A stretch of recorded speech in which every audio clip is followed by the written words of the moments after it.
Ugh, you said you were over him, but his hoodie is still in your rotation. It's time. Grab your phone, snap a few pics, and sell it on Depop. Listed in minutes, with no selling fees. And just like that, a guy 500 miles away just paid full price for your closure. And right on cue. Hey, still got my hoodie? Nope, but I've got tonight's dinner paid for. Start selling on Depop, where taste recognizes taste. List now with no selling fees. Payment processing fees and boosting fees still apply. See website for details. This episode is brought to you by Redfin.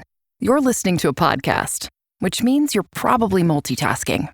Maybe even scrolling home listings on Redfin, saving homes without expecting to get them.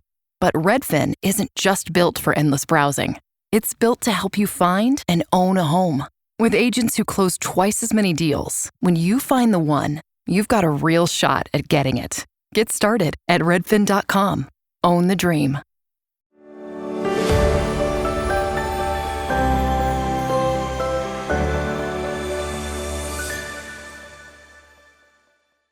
Hey, welcome to Diz and Hers, the show about what's happening in the Disney community from his, hers, and your perspective. And I'm Eric. And I'm Lauren, and we are going to switch it up today. That's my best scratch. You should not do that, scratching. There are audio engineers that can easily make a scratching sound. All right, we're switching it up today. So we just got back from an epic trip to Disneyland that started with a spa appointment and ended up with a trip to the hospital where Walt Disney passed away. And tons of money spent on Ubers in the meantime. We thought you'd give you a little special edition of Diz and Hers from his, hers, and your perspective about our recent trip to Disneyland. First time visit to Universal Hollywood, and we bookend the trip with Mr. Jim Hill out in Las Vegas. So, Eric, first thoughts about being at Disneyland. This is the first time not there really during a holiday. I know we've not rode Haunted Mansion before, but so what did you think of California in March? Thought the weather was fantastic. So the last time, now we've been there in July, which was super hot, and we've also been there in August, which was hot enough. I remember getting sunburnt on both occasions. So this March trip was much better for my fair pasty skin. I love hoodie weather, and I got to wear hoodies and long sleeves for the majority of the trip. I got to wear some cake-worthy, what I like to call the nerdy lumberjack look, which has Monsters Inc. and characters on, but it's a flannel but shorts. So I was very comfortable this entire trip. Loved. I kind of fell in love with the California weather, and darn, I would go in March next year if somebody should ask. Yes. And I mean, just be aware, though, that we did not know when we booked our trip that this was also the opening weekend for the Food and Wine Festival. So pack your sweatshirts, pack your patience, and have a good time. So the weather obviously was fantastic. We had a day that got up to 90, which worked out for us because last time we went to Disneyland as a family, we stayed at the Disneyland Resort, and we had the full Disney treatment and experience. It was fantastic, but there are so many wonderful Good Neighbor hotels out on that coast. If you're not familiar, there's only 3 Disney hotels. So we were broadening our horizons a bit, and we ended up booking, it's called the Courtyard Marriott theme park entrance, and the hotel was probably a quicker walk, honestly, to the front of the park than staying at the Disneyland resort, and it had a full water park. So if you're in downtown Anaheim, that's not really typical. You'll get like a pool and stuff, but multiple water slides, a splash zone, a big hot tub.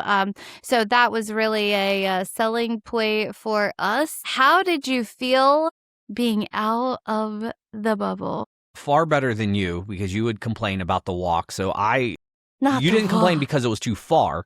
You didn't like necessarily being out of the bubble. It was fun because we would walk just the main drag, and we'd walk by a Panera Bread, and we'd walk by a McDonald's, which, dare I say, is open till 2 a.m. And every single time I passed, you would not let me go get a Big Mac. And a couple other hotels, and you did have to cross the street, and we'd do it as a mass sea of humanity. And on the corner there, you would either have someone preaching at you, literally preaching at you, or there was a man with a couple macaws, and you could have some birds sitting on your shoulder, somebody selling some waters, and my favorite, which I only saw the one day, but had the running joke of the guy with the reptiles and snakes, which he would let you pet that snake if you would give him $5. And we never did find out how much it would be if you would actually put the snake around your neck or hold. I'm guessing it was up to 20. And that was enough for Lauren to be like, yeah, this isn't as magical as my bubble experience while walking from the Disneyland hotel, which has you going through the downtown Disney, but is a longer walk. So I personally had no problem with our hotel. It was clean. It had Starbucks or some type of coffee shop. There was food you could get. You could go to the little store and get snacks, and the room was big and comfy. And from a price perspective, I didn't do any of the booking or any of that, but it seemed to me like it was more affordable than in the hotels at Disney. More affordable at Disney, but it would still have been like a deluxe, like out of the bubble. So it still saved about $200 a night from the Disneyland resort. And I liked it. The room was bigger, had 2 bathrooms and bunk beds. For any moms that are listening, that stuff actually matters. But yeah, it was clean, and I actually have a quick little sped up video. I'm telling you, probably 4 minutes, maybe 15 minutes from the hotel, like actually into the theme park, enjoying your day. And the cool thing was, if you are, swimmers, have kids, it's directly across the street from the Matterhorn, from Space Mountain. So they leave the pool open 10, 11, something like that. So you could actually watch the 10 o'clock. We know this from a story that we might share a little later. Yeah, we will share that story firsthand. So, and I mean, speaking of stories, so we get there the first night, and we get to partake in all of the evening festivities at Disneyland. So much is happening at night, and we were finally excited to see Paint the Night. It did not disappoint. Tapestry of Happiness also on the front of Small World, fantastic. But what we did not get to do in our 5 days at Disneyland is we still have yet to see the fireworks. This time was due to the Santa Ana winds. Do you remember why we didn't get to see the fireworks last time? Because we didn't know that they were only on weekends. And that was the main reason. We thought we had this premium awesome seat. And it turns out that there were not going to be any fireworks. And that's why no one was lining the streets. So this time around, they did go over the loudspeaker, and I think they did the projection show. And we were like, yeah, no. I mean, I think we watched a little bit of it, and we were like, we'll just beat the rush. So there were no fireworks. But like you said, Paint the Night, we saw that multiple times. It is fantastic. Darn, I say the best I've seen, only because I love the Main Street, because it's super nostalgic. The only reason I think that it could clash a bit, but that is a different thing. This Paint the Night was everything it lived up to be, and as advertised. So I'm glad we got to see it. Yeah. Speaking of getting to see things, what do you think of Walt? Well, okay, so so number one complaint. I think the ride footage, and the footage that's before, is it the same thing as One Man's Dream, just with Bob Iger talking? Like, the footage is so much the same. Like, they get to the point where they start talking about live action movies. It's the exact same clips. But Walt was interesting because we know what he looks like, and we know how he moves, and it is his voice, but yet it is now an animatronic. And I think we get away with using animatronics of people that we've never seen or heard, and it seems it's fine. It was fine. I mean, like, I wasn't upset with it. I'm happy to have him in the Carousel of Progress, but my expectations weren't imagined like we're going to see the exact real thing. It's not the Na'vi. It's not the shaman. What was your No, thoughts? they're not going to outdo themselves with the shaman. But the funny thing about it was, by chance, we were in the theme park with our friend, a retired Imagineer, Jim Schul, and just happened to be watching that show with him. So the first thing I wanted to know was, from an Imagineering perspective, what'd you think of Walt? And he was like, it was way too long. The pre-show was way too long. Can see that as far as an animatronic goes, if you've not watched the videos online, he is moving and he takes a step, and obviously it's his voice, but I don't know. I think it was okay, but it didn't rock my world. We'll say that. It's better than like the Walt looking like he's going to the bathroom statue that's in Epcot.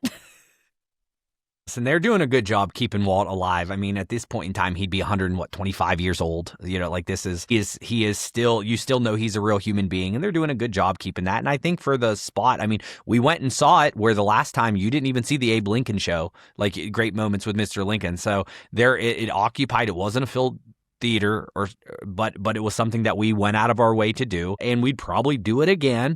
It was fine enough, so I don't have an issue with it. But let's pivot to something that we did, but let's talk about something that we ate. And one thing that was the first thing we did when we got there was we went and ate at the Plaza, which was my favorite meal, I think, of the entire trip. And so again, I got to shout out AJ over at the Disney food blog. I did not realize the cafeteria establishments throughout Disneyland. I also did not realize that the Plaza was a character meal in the morning and then becomes a cafeteria style in the afternoon into the evening hours. So first thing we did when we got there was head to the Plaza, and Eric got the fried chicken, world famous. I got the meatloaf. The kids got some type of Alfredo. And I think that it was the best food that I could say that I ate on the trip. Yeah. No, I honestly wanted to eat there again. That's how much I wanted to eat. And I was super hungry. Don't get me wrong. We're coming off of the flight and travel day, and we ended up at the park. So we probably got there, 2:00 or so. So we had a good meal, and nothing kind of lived up to that. And we didn't skimp on where we were eating. We did eat at the Blue Bayou for our son's birthday, which you were not happy with. Oh, no, they might get a letter. No, I'm kidding. She's not kidding. I maybe a little bit halfway kidding. No, so Miles, our son, was turning 9, and he is cute as Christmas. He has his little, just to paint the picture for you, he's wearing little Mickey Mouse ears with a big cupcake in the middle, and he's got his Disney birthday boy shirt on, and he has his half smeared pin that he's been wearing. This was his birthday, so he was decked out. So we go into the Blue Bayou, and the food was really not, it was not nearly what we remembered it being. And he was so excited to be there. He actually named his fish after this restaurant. His fish at home is named Blue Bayou. And our waiter had a table next to us, and there was a little boy over there, and they brought him a cupcake and a candle and did not bring my little nugget a cupcake and a candle. But it was okay. He still had an extremely magical birthday. But please make note that the menu has changed. Or at least we thought it changed. I looked back, and I wrote a blog when we first went back in 2023 and looked at the food, and the food was different that I ordered there than this time around. And I mean, it was fine. It wasn't anything. It's just one of those things where you expected this to be the meal. I would have never said, if you put them against each other, the Plaza, Blue Bayou, which one's going to be the better meal? Which one was the more value? Which one had a better experience? And I'm like, oh, Plaza wins hands down. Nobody would have thought that. So that was an interesting call. And I mean, for the most part, we ate around the parks, and we just talked a lot about the snacks that you had on Diz and Hers. But give us a real quick briefing if they didn't get to watch that episode. I mean, big fan of the raspberry macaroon. Get the baked potato. There's chocolate chip cookies by the Haunted Mansion. I mean, I could literally go on and give you a full list. If anybody wants that, let me know. I'm happy to give you the recommendations.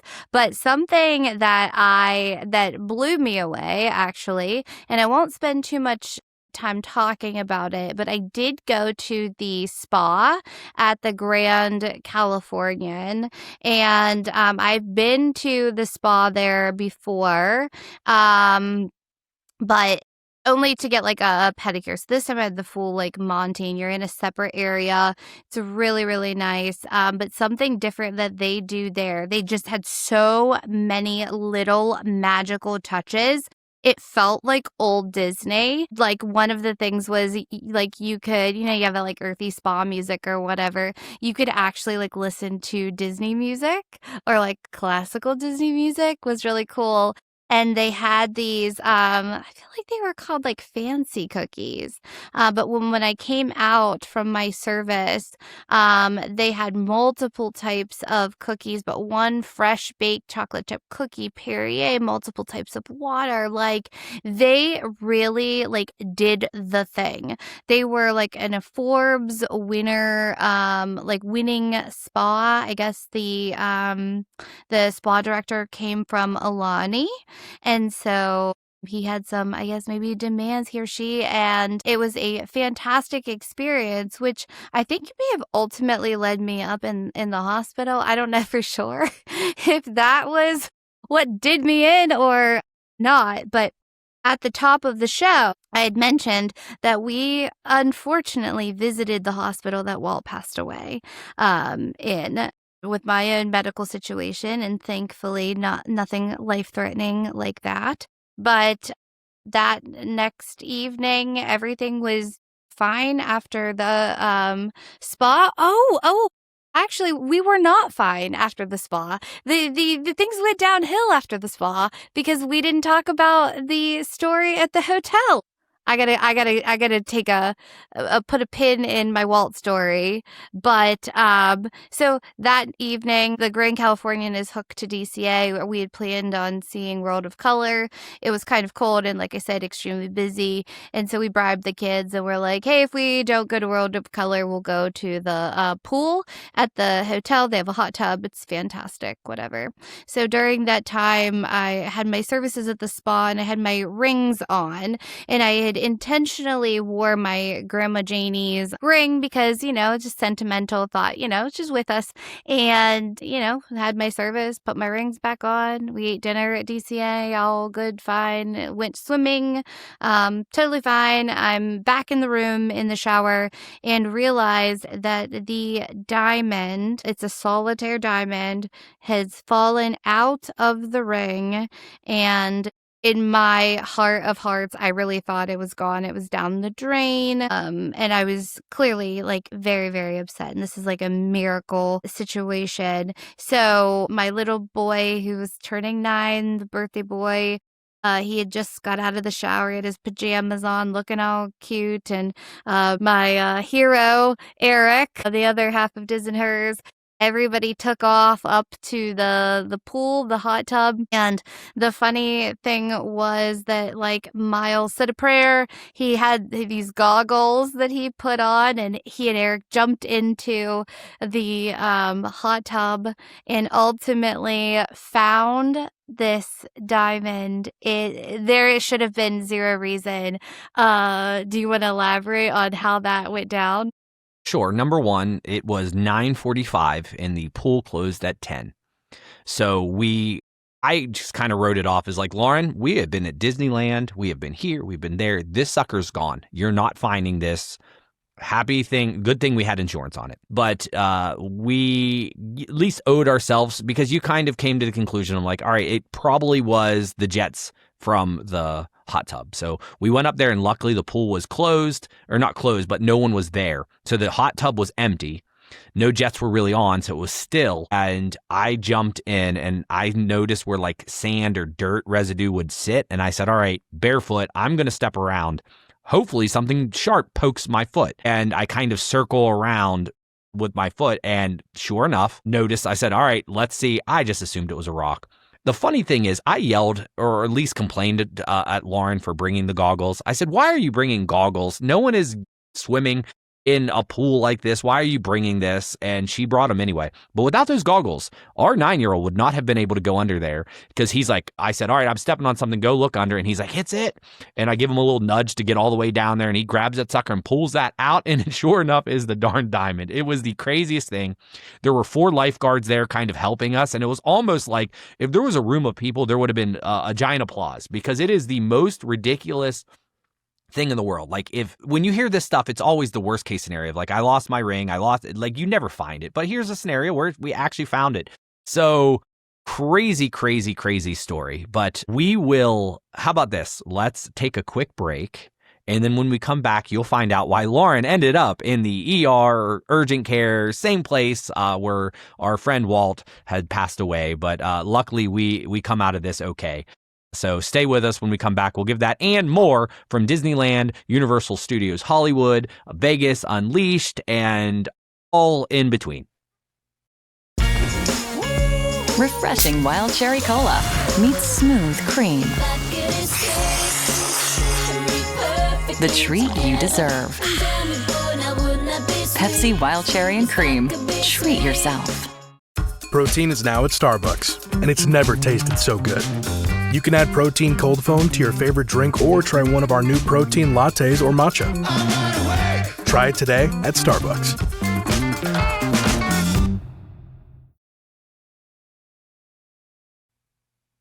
All right, and we are back. So we talked about Lauren having a day at the hospital, but let's finish up because that is way down the street. That is in Burbank, and we're still in Anaheim. So why don't we finish up the Disneyland trip real quick? And I kind of wanted to start with something that I thought was really peculiar or odd, or I didn't experience it before because we've been in the Disney realm for so long.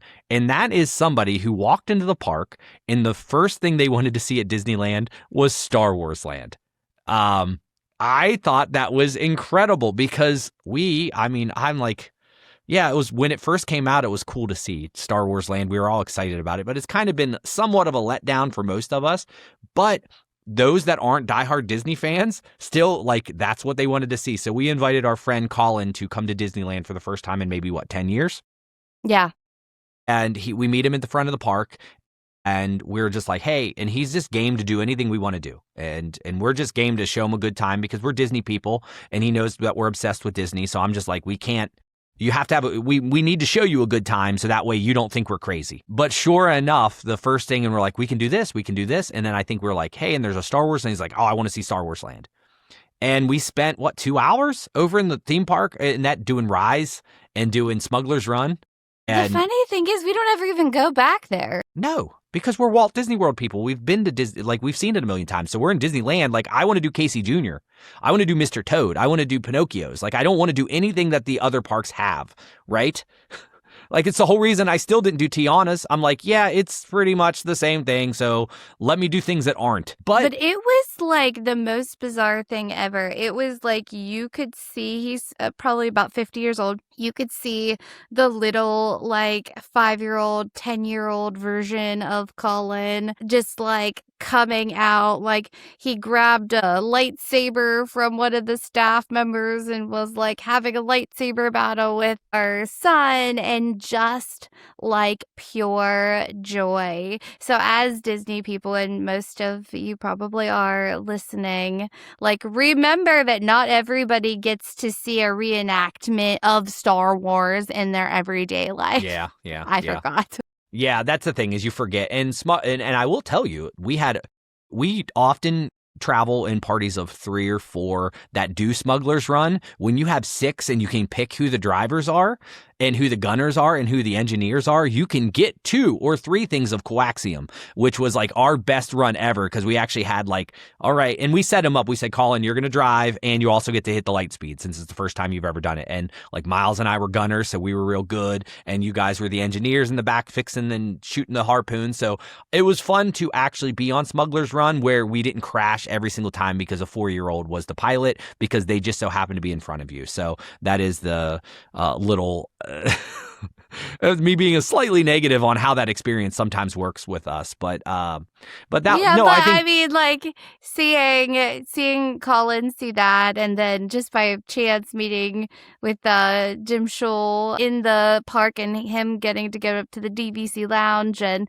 we've talked about it on shows before that Mickey or Minnie's house in Toontown Mickey's is house. based. Mickey's house, I'm sorry, Yeah. is based off of his mother-in-law's house in Texas, and so he was able to show our daughter. So like just seeing things through other people's eyes, like that is a part of like why you pay for the Disney vacation. The Disney experience is quite magical. But I mean, I think I checked off everything that I could have possibly had on my bucket list besides my chimichanga. Did Yeah. you check everything off of your bucket list before we go to Hollywood?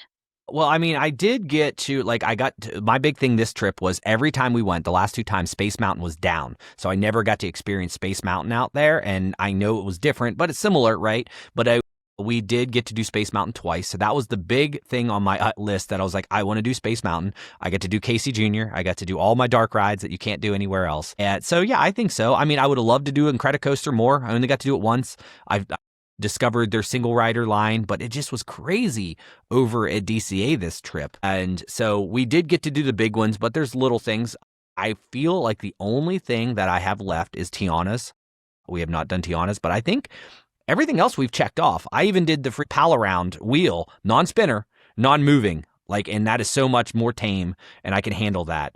So I feel we did Turtle Talk, so we didn't do that. So maybe the animation, we still have to do that. We did Fill Our Magic this time around. So interesting takes, had a really good time. Disneyland lived up to the hype. Super happy to see the Paint the Night. They literally need to keep something like that around. I mean, we used to complain about not having a nighttime parade at Walt Disney World. I'll be happy with Starlight, but something's better than nothing. But boy, the Paint the Night was amazing. Any lasting thoughts before we move and take that 40-minute to an hour long drive on an Uber down to Burbank in LA? No, that pretty much sums it up at Disneyland, and hopefully we will see y'all back there in August for D23. Yeah. So, all right. So let's talk about it. This was a major reason why we wanted to go was for those that listen to the Epic Universal podcast. I have not been to Universal Hollywood, and Jim talks about upper lot, lower lot, the tram tour all the time because it is a very historic property. And I, unfortunately, all the time, I don't have a clue what you're talking about, Jim. I have no idea what City Walk looks like, this, that, so forth. And I get all those hateful comments online of why do you got a guy on here that's never been there? So I had to fix that. So we went and stayed at another, where was it? Another Marriott? No, this is a Sheraton. It was another Marriott. Yeah, it was another Marriott. It was the Sheraton. So if you're not familiar with Universal Studios Hollywood, they don't have their own hotels. So the equivalent, they have 2 on property. One is a Sheraton and one is a Hilton, and they both looked kind of old. And they're kind of smushed up against City Walk. But nothing is flat there. So as far as Sheridan goes, in my opinion, it was lovely. They had a free little tram if you didn't want to be a lazy butt like us and not walk up the giant hill to get to City Walk. But we could have walked to the theme park in how many minutes? Maybe 10? 10, 15. It was a hill. I walked back It was twice, like a hill. and it wasn't bad walking back twice. Walking up the hill, no one wanted to do it. I was going to do it one day because the trams, the little shuttles maybe took 10, 15 minutes to go around if you were lucky.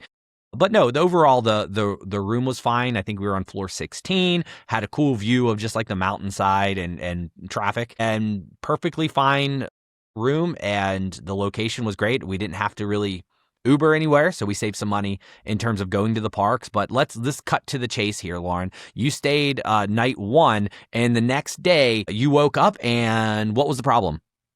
Oh my gosh, so my face was 5 times the size that it normally is. If you're watching this as a video, this is what I normally look like unrecognizable. And I don't know exactly what caused it, but it was brewing. Mr. Schultz took a photo and sent it to Mr. Hill.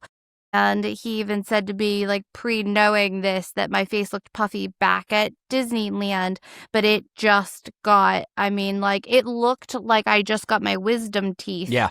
And out. I have Is wisdom the teeth best pictures of you description. as an Yes. adult. Yeah. And it looked almost worse. So we woke up bad faced, not sure what was going on. And My tongue started going numb and like going down towards my throat area. So And unfortunately, that's that why day we had to adjust our plans. We were going to take a tour of the Walt Disney Animation Studio, which we were super jazzed about. But it was one of those things like, unfortunately, not today. So you hung back, and sooner or later, once you said your tongue was like swelling, we got some local information to find out the best location, urgent care to go to, and we Ubered on over there. And we'll cut story short, you ended up getting a shot and some prednisones, and we got you cleared up well enough. But that was not the best way to spend our first day at Universal Studios Hollywood. Yeah, I didn't even go. So we had 2-day tickets. So Eric and the kids got to go a couple times. I did not get to go. So my first full experience would have been we met Jim Hill there on Thursday, and we had a full day in the parks. So any highlights from your experience? I mean, overall, I very much appreciate it. I've become obviously a Universal fan over the last couple years. We're nearing our 100th episode of the Epic Universal Podcast. Can you believe that? We are getting close to that. But either way, I've covered a lot, so I've heard a lot, so I was very much able to appreciate it and see it with my own eyes. I really love City Walk. It kind of came out of nowhere. I think it looked like a towering city to me, and it was bright and flashy, and they had this giant neon King Kong, which like I want off the side of our house. Like I will. We have a basement that's themed like the Utilidor. Why can't I have the house themed like City Walk? He has a full-size wrestling ring. Why not add a massive right. King Kong? People aren't looking at me weird anyway, right? No, but I very much enjoyed the nostalgic aspect of it. To do something like the tram tour, which I've seen online, was super cool. And also to, see things like the Waterworld stunt show and the Secret Life of Pets, and to see the upper and lower lot, all the escalators and the views, and just kind of seeing another theme park that was clean. And honestly, when you step into a brand new theme park, like the first time we stepped into Disneyland or DCA, anytime you go somewhere new that is of a good quality, you have this nice feeling. So I enjoyed it, but let's hear your general thoughts, because we pretty much got to do mostly everything, or I did. Yeah, there's a lot of duplication between Hollywood and Florida. So like Eric was saying, at Disneyland, he wants to just tackle the things primarily that we don't have on our coast. That's how I felt going into it. But seeing Waterworld, that stunt show was really good. Secret Life of Pets would be like the equivalent of the Dr. Seuss. I even went on the Jurassic World. I think it was I think it was better than Florida's version, but I liked it. Yeah, it's like small. It's smaller in scale. Like even to go to the lower lot and see Super Nintendo World, like it really is far larger version. It's kind of like the supersized version on the East Coast, like the castle. But like it was charming, and it was clean, and it was nice. And we got to go in the new Fast and the Furious Hollywood Drift gift shop. No new merch just yet. But I thought it was a really nice experience. Really liked their version of City Walk. I'm not sure what the big difference was. Maybe it feels more quaint or like authentic. I don't know. But like it gave me the feels. I liked it. Yeah. I think overall you guys can hear Jim and I sit down in the park and we give a general overview in an episode. So depending on when this comes out, you've either heard that or you'll get the full-fledged up and down plus stories and so forth. So make sure you listen to that. But I thought Universal Hollywood it lived up to the hype. The tram tour, I did face my fears and saw Bruce Jaws himself. I did not sit directly next to him, but I did see him with my own two eyes. And yes, when the music starts playing, my heart did race a little bit, but it wasn't nearly as bad as I thought. there is something still that triggers old emotional trauma for me. Really, they advertised that King Kong was down, but we got to witness it, and I'm very happy we did, because they did have the finale, which was the Fast and Furious down, and it was a very abrupt end of like, well, there you go, kind of deal. Yeah, But the overall, end of the tram tour was weird, certainly. yeah, and you got to do it twice.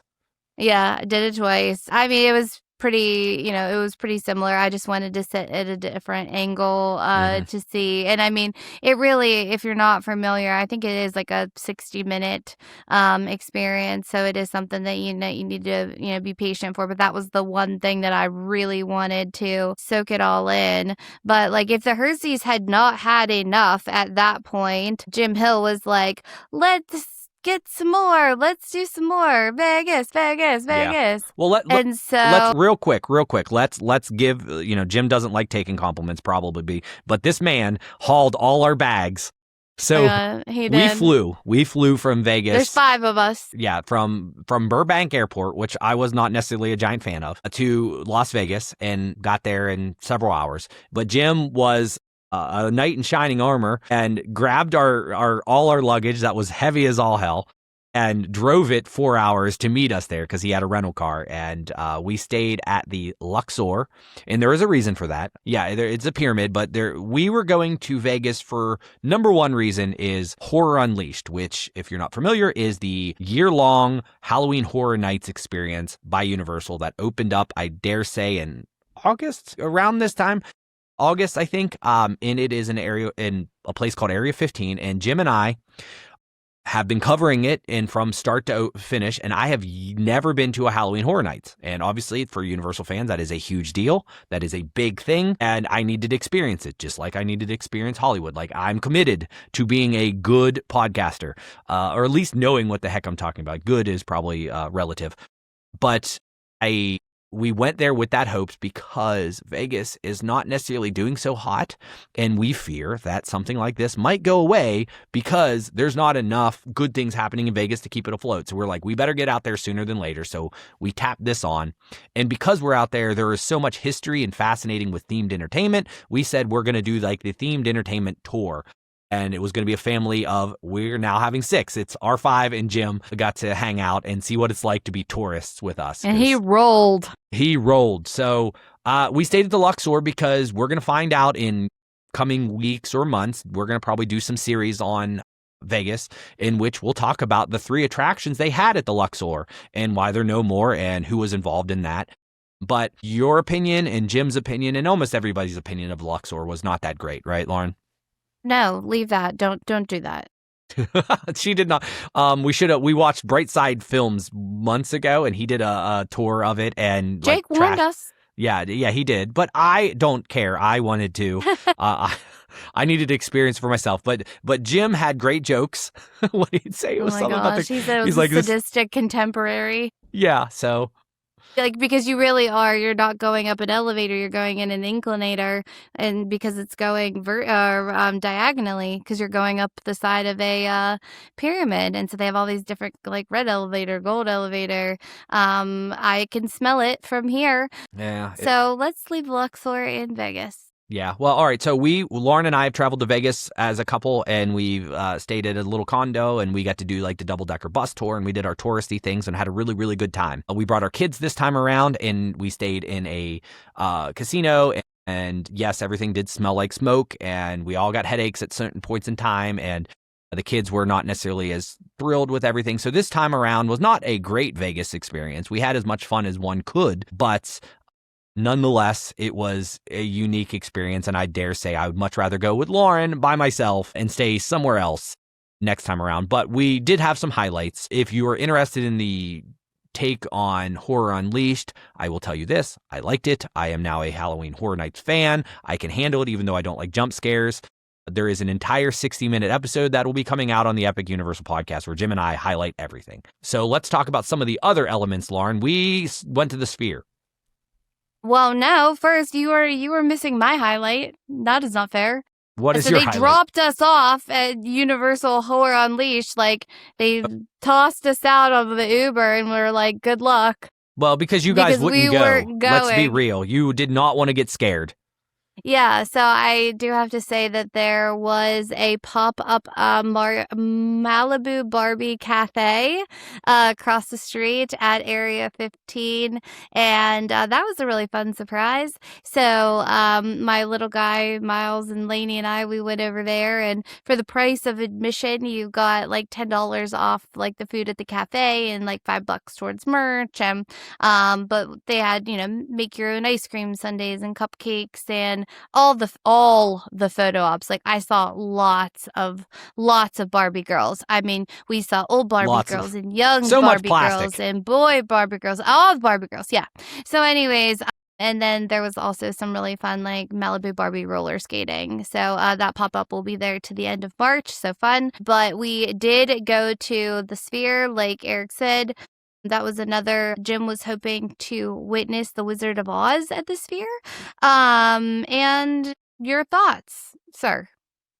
Well, I was one that actually purchased these tickets. We got them through, I think Sam's Club had a slight deal. So a friend of the show gave us some tips to go to Sam's Club. So I got to pick the tickets. I did pick the cheapest tickets, which were still expensive. Right. So that is my problem is that when we were there, the cheap tickets were all filled and then the pricier tickets, the seats were empty. And that means, you guys, that the price of admission, people feel that like we'll pay this, but we won't pay this. And I think that they should adjust so that way everything is full.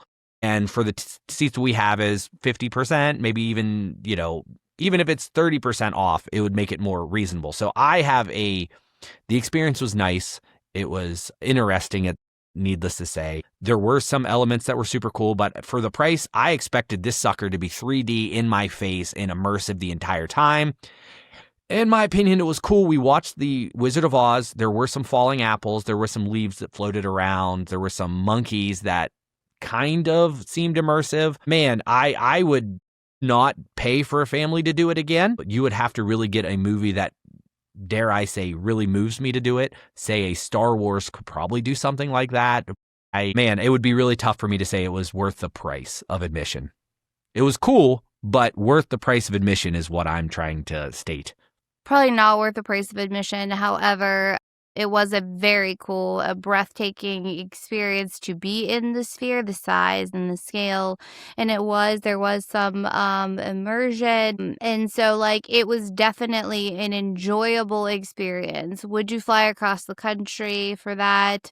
I don't know. Like if you are a huge Wizard of Oz fan, and the way that they made that work, there was some AI and some, CGI, all those words used. It was a little wonky looking at times. Yeah, but I'm not a film wonky. purist. It was fine. Yeah. I mean, it was fine.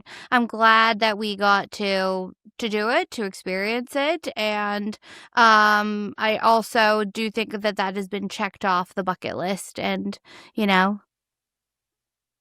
Right. I will save the money to buy an annual pass to one of the theme parks that I love as opposed to going back. But we did do a couple other things in Vegas that were interesting enough. As a wrestling fan, there was a point in time where there was a place called the WCW Nitro Grill, and that was a wrestling themed restaurant that was at the Excalibur and is no longer there, but it does have a Dick's Last Resort there. So we showed how great of parents we are, and we took the entire family to Dick's Last Resort. And we were all made fun of for 45 minutes, and we left a great tip. My kids thought it was great. Yeah. No, the kids absolutely loved it. Luckily, most of the jokes still went over my 9-year-old's head, where the 19 and the 15-year-old really enjoyed. And so that was like a bucket list item. Took pictures. I'll compare and contrast the old Nitro Grill elements there. And then, of course, we went... Jim on Circus and the SpongeBob that was ride. Good. I was going to say, we went to Circus, which is completely... no offense to anybody that loves Circus or is staying at Circus, but that is, the Luxor is the contemporary compared to the Circus. But we went there and we did the SpongeBob dark ride, which was fun. And we managed to look see into a real the adventure. Trapeze artist. We saw a clown balance 6 chairs on his chin We got to It play some of happened. the midway games in which I was basically telling the kids, like, guys, even if you're good at this, we can't take that giant stuffed animal home. There is no room. But yeah, I mean, it was fun to see Circus Circus. So we did Excalibur. We did Circus Circus. We walked around Caesar's Palace. We saw the old 1980-esque animatronic show in the Galleria of the Caesar's Palace, which was, boy, it was something else. But so we kind of made like a little themed experience of Vegas as best as we could. And I just think we leave Vegas in Vegas. Isn't that the saying? Like, what stays in Vegas, happens in Vegas, stays in Vegas? Next time we go to Vegas, we're not bringing everybody along. It was more pricey than, it does live up to the hype that when you're buying meals in Vegas for 5, 6, whatever, it wasn't cheap. It was, dare I say, more than Disney prices. So yeah, I think it was at the end. And of the Ubering day. around was not cheap either. So we will save Vegas. Stay in the bubble, thank you. Yeah. So we'll stay in our little Diz and hers atmosphere. But Disneyland lived up to the hype. Universal Studios Hollywood, lovely, fantastic. And Vegas, there are elements that were great. Unleashed was very, very good, and I'm glad I did that. But my favorite part of this entire trip was we got to literally hang out with some great people. Dare I say, we got to experience parks for the first time with some new people, and some, obviously, touring with Jim Hill is literally having a tour guide tell you anything and everything about what was here. Seeing some Easter eggs from Jim Schul in things that he built. We had wonderful...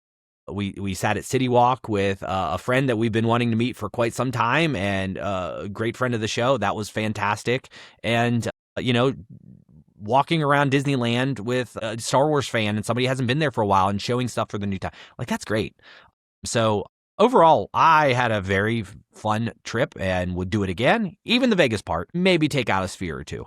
Yeah, no, I agree. But it was a beautiful 9 exhausting days with some of the best people. The memories made, that's why we do what we do. But I think on that note, that's going to do it for this week's episode of Diz and Hers. For more, make sure you're hitting up dizandhers.com. There you'll find articles, episodes, and updates. And if Disney's your vibe, hit subscribe. Yeah, and thanks for hanging with us on this kind of unique trip report episode. If you guys like things like this, let us know. We have plenty of opinions, and we can just chat without any type of show notes or scripts. But for the most part, we're going to go back to what you guys are saying online. So just remember, watch what you post, because you will end up in next week's episode. Thanks for listening.